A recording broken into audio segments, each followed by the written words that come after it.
This is the first of 3 short narrated PowerPoints you'll be listening to. And with this first part, we're going to take a look at what our early developmental theorists contributed to our foundational knowledge of learning and cognition. I'm going to be sharing with you some information about the lives of these theorists and the significance of the historical events that were happening during critical points of their careers. We're all shaped by our environments, our upbringing, and our early experiences. And as well, our developmental theorists were heavily influenced by what was going on in the world around them. We know that most of them were also influenced by their parents, their mentors, and university professors, and I think it's important to go beyond the textbook in this case and take you deeper into the lives of the people who have shaped our work today.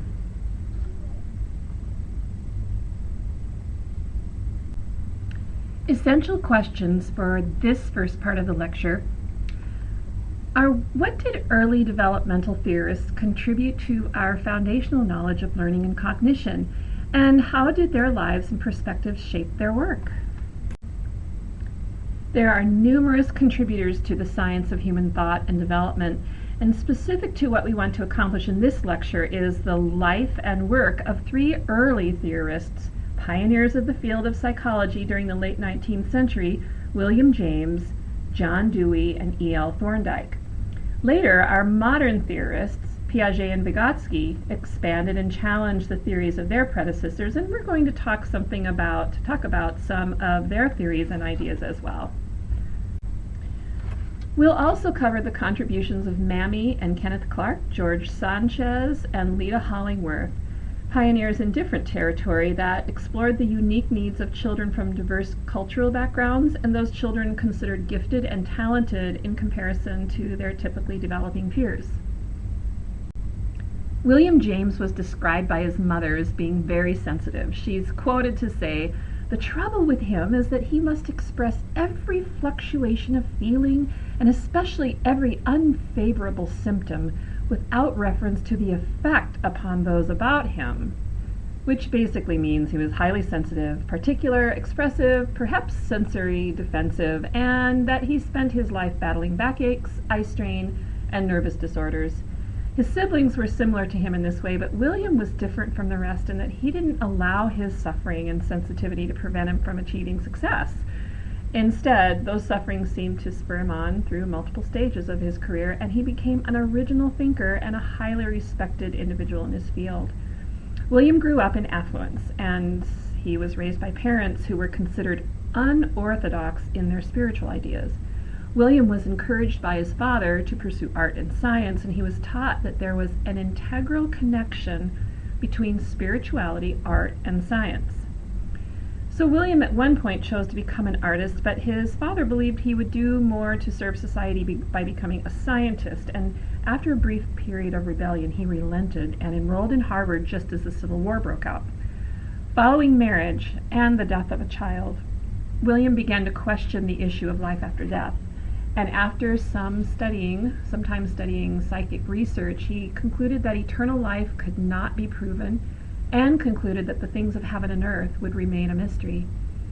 Later, while on a trek in the mountains, William suffered a mental breakdown that caused him to further question the existence of God, and his position with religion became very pragmatic. He was determined to believe only what he could see through direct observation. William continued to suffer from emotional instability, but he managed to push through and experience rich and valuable research opportunities, which led him to begin to study mental processes in an effort to understand his own tormented mind. His work progressed over the years, and he eventually retired from Harvard and became one of our most preeminent philosophers. He spent his final years helping his brother, who happened to be the author Henry James, who also lived with severe mental illness.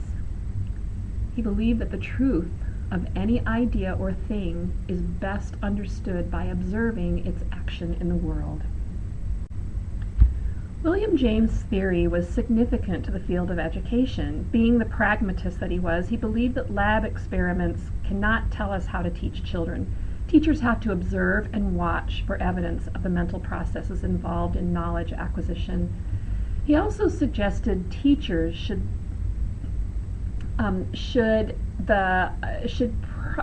just kind of control the process of instruction and present the process of instruction at a point just beyond a child's level of knowledge, so that they could then guide the learning process. The teacher could then guide the learning process like a stretch or a reach from one place to another.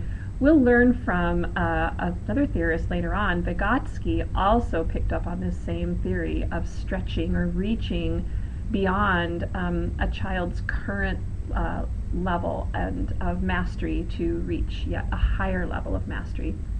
William James also believed that teaching is an art, and that being an exceptional student of the science of psychology does not guarantee that a person is going to be a great teacher. He said, psychology is a science, and teaching is an art. And the science never generate arts directly out of themselves, meaning just because we know it, and just because we read the books, and just because we understand the science of teaching does not necessarily mean we're going to be good teachers, because teaching is an art. It's both an art and a science, and we need both. So great teachers are more often born than created out of scientific study alone. John Dewey was raised by a quiet, reserved father and a fiery evangelical mother. Dewey's father had never been to college, but his mother's brothers had been educated, and Dewey's mother was determined that he would go to college.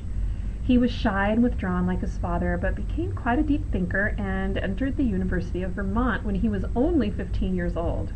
After graduation, he spent 3 lonely years reading philosophy books and teaching high school. Through the influence of a mentor, though, he borrowed $500 and enrolled as a doctoral student at Johns Hopkins University, where he studied psychology under 2 different scholars, George Morris and Stanley Hall. Now, at the time, psychology was so new a field that it embraced all sorts of things like hypnotism and spiritualism and various pre-Freudian mind cures, and as well as a comprehensive and empirical study of the human body. Now, Morris and Hall were severely divided on the issue of religion. Morris embraced traditional Christianity, and Hall was staunchly opposed to any belief system that was grounded in faith.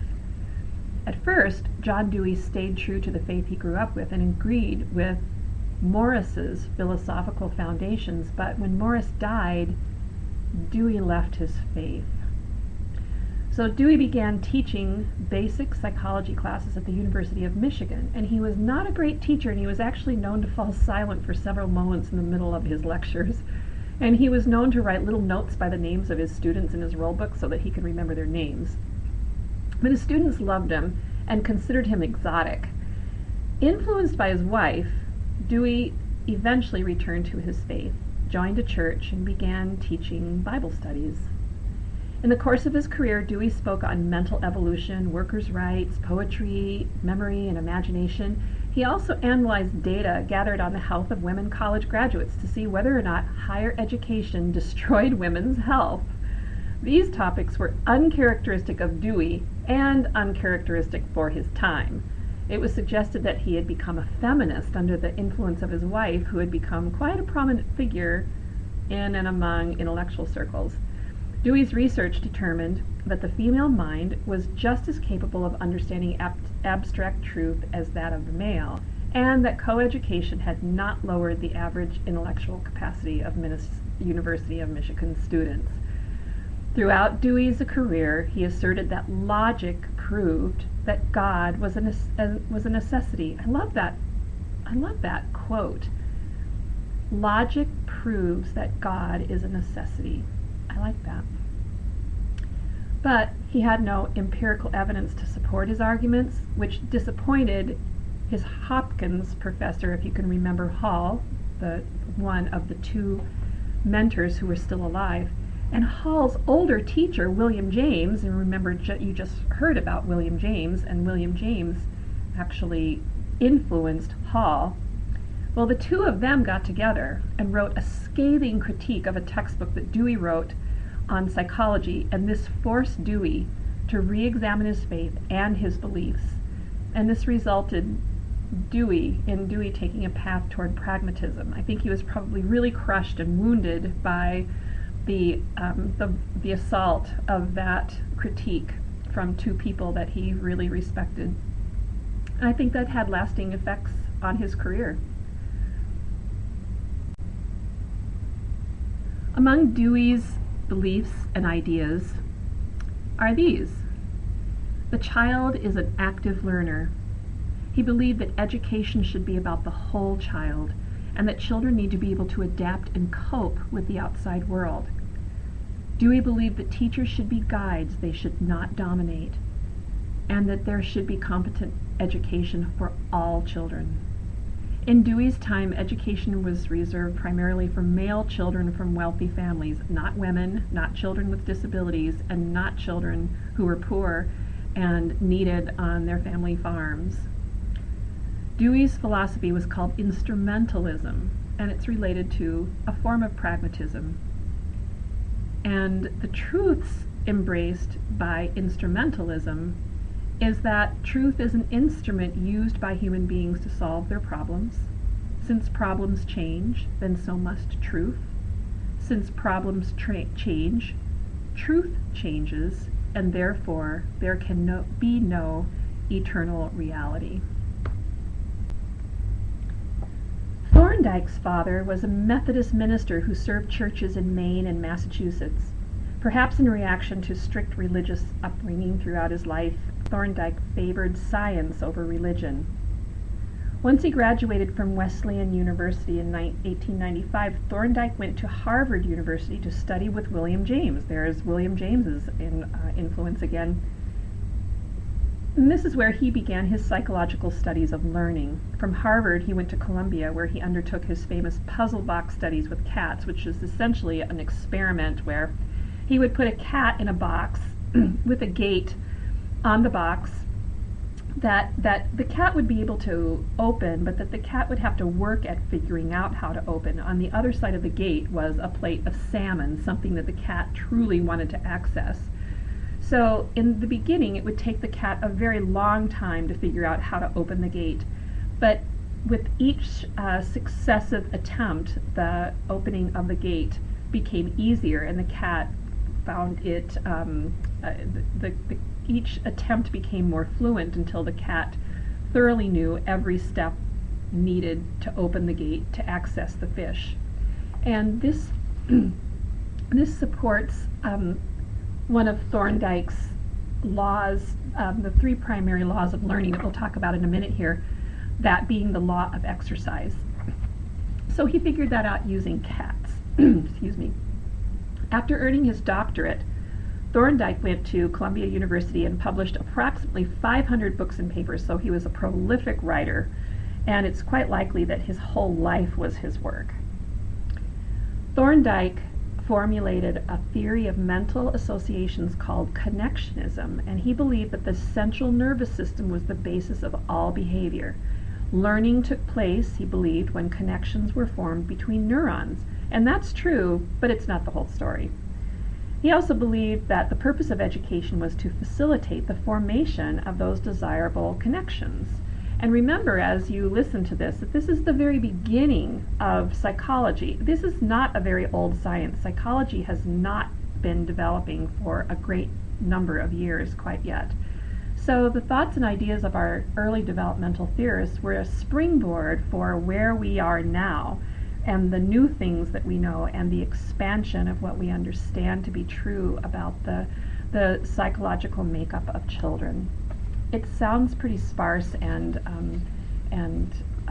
minimalist from the standpoint of these theorists, but remember that they were just at the beginning of this whole revolution of the study of educational psychology. Thorndike was fascinated with individual differences, trying to measure them, explain them, and use them for prediction, and he believed that science could solve human problems, and he applied scientific method to problems of education. So much of his career was spent trying to develop methods to measure individual differences and to use these measurements to make education more efficient and successful. Thorndike's greatest contribution is probably the emphasis that he placed on consequences of behavior as determiners of what is learned and what is not. And those are theories that would run hand in hand with Skinner. And we'll talk about Skinner later on. And Skinner was the father of behaviorism and the positive and negative consequences, reward and punishment, and cause and effect in human behavior.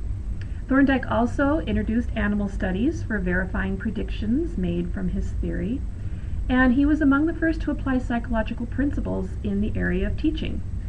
And so Thorndike would probably say to James and Dewey, that's all great, love your ideas, but we need science to help us measure progress. Thorndike's profound influence was that he brought measurement to the things that people had never before measured. Thorndike formulated 3 primary laws of learning: readiness, exercise, and effect. So the law of readiness simply means that an organism will learn more quickly if it's ready to learn. The law of exercise supports that rehearsal and practice strengthens the bond between stimulus and response. So to put it another way, the more we practice a certain response, the more apt it is to be retained. The law of effect supports that a behavior or a response to the environment is strengthened if it's followed by pleasure and weakened if it's followed by displeasure. And of course, that is the in line with the forerunner of B.F. Skinner's reinforcement theory. It's the idea of a rewards strengthening any particular behavior. Now, any theorist is going to have his critics, and the critics of Thorndike's laws of learning would say they appear to be quite mechanical, and that Thorndike's theories don't appear to leave any room for any sort of cognitive processing on the part of the student. Like, does a student have free will? Does a student think for himself, or is the student totally operating and behaving because of what's happening around them and in the environment? Doesn't a child have a mind that can be inspired and predisposed to original thought and ideas? They also believed that Thorndike's laws didn't require that there would be any kind of purposefulness in humankind, meaning that our motives would be completely self-serving in an effort to manipulate the environment, and that any sorts of benevolent or spiritual or empathetic sorts of thoughts might not come from places that could not be measured or seen, such as the soul or the spirit, but rather in response to behavioral conditioning that happens within the environment. I think it's really important before we go on here that all of the theorists that we've talked about so far were influenced by William James, a man who really struggled and wrestled with his concept of God. And while all of these men have great minds, they're brilliant, and they all bring a piece of the truth, there isn't one of them that really came to the place that they believed that children had a mind and a body and a spirit. And in their wrestling with God, it sounds as though all 3 of them came to the end of their careers wondering what really matters, wondering if we can believe in anything that we can't see. And we know that faith is the substance of things unseen. And if we can't see it and it's not relevant, then what do we do with our spiritual selves? So I think that these guys contributed a great deal, obviously, to the science of learning, but there's something missing there. There's gaps there. I believe later on those gaps get filled primarily by someone by the name of Kohlberg that you'll learn about later. But this is the piece that you as teachers bring to the classroom, and you're educated through the thoughts and ideas of these theorists. But as Christian leaders and as representatives of Jesus Christ in the classroom, you bring a knowledge that you will not find in your textbooks. That is, that children are spiritual beings as well, and they need the nurture of the heart and the soul. Piaget and Vygotsky came later, after our original pioneers of the educational sciences. And like James, Dewey, and Thorndike, they too were scientists, and they didn't set out to solve the problems of educators. It just happened that their work was producing answers to the questions that educators were asking. Namely, how do children learn? How is information processed in the minds of young people? And what can be done to make the process of instruction most efficient and lasting?